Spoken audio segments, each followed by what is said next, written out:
राम मंदिर अयोध्येमध्ये धर्म आणि पवित्रतेच्या नावाखाली एक मोठा निर्णय घेतला गेलाय। मांसाहारी अन्नावर पूर्णपणे बंदी करण्यात आली आहे। रामनगरी अयोध्येची धार्मिक आणि सांस्कृतिक प्रतिष्ठा जपण्यासाठी आता प्रशासनाने एक मोठा आणि कठोर निर्णय घेतलेला आहे।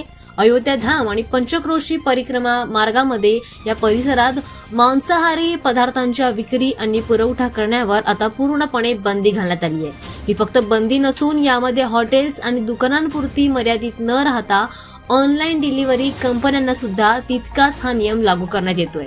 या आदेशानुसार आता गेस्ट हाऊस होमस्टेमध्ये मांसाहारी जेवणाला परवानगी नसणार आहे। या भागामध्ये मांसाहारी जेवणावर आधीच बंदी होती, मात्र काही गोष्टी समोर आल्यानंतर आता कडक नियम लागू करण्यात येत आहेत। उल्लंघनाच्या तक्रारी येत होत्या आणि काही पर्यटकांना ऑनलाईन फूड डिलिव्हरी ॲप्सद्वारे ऑर्डर केलं जात होतं, मांसाहारी जेवण दिलं जात होतं असं तपासामध्ये समोर आलंय। त्यामुळे स्थानिकांनी आणि यात्रेकरूंनी त्यांच्या भावना दुखावल्या जात असल्याचं म्हटलं आणि यावर तातडीने कारवाई करायचं म्हटलं। या तक्रारींची गंभीरपणे दखल घेत आता ऑनलाईन मांसाहारी डिलिव्हरीवर पूर्णपणे बंदी घालण्याचा आदेश प्रशासनाने दिला आहे। सोबतच अयोध्या धाम आणि पंचक्रोशी परिक्रमा मार्ग हे एक पवित्र धार्मिक क्षेत्र असल्यामुळे तिथे येणाऱ्या भाविकांच्या श्रद्धा आणि भावनांचा आदर केला पाहिजे आणि त्यासाठीच हा नियम लागू करण्यात येतोय। तर या आदेशानुसार सर्व हॉटेल ऑपरेटर, ढाबा मालक, दुकानदार आणि ऑनलाईन फूड डिलिव्हरी कंपन्यांना आदेश देण्यात आलेत की या धार्मिक क्षेत्रात कोणत्याही प्रकारचे मांसाहारी अन्न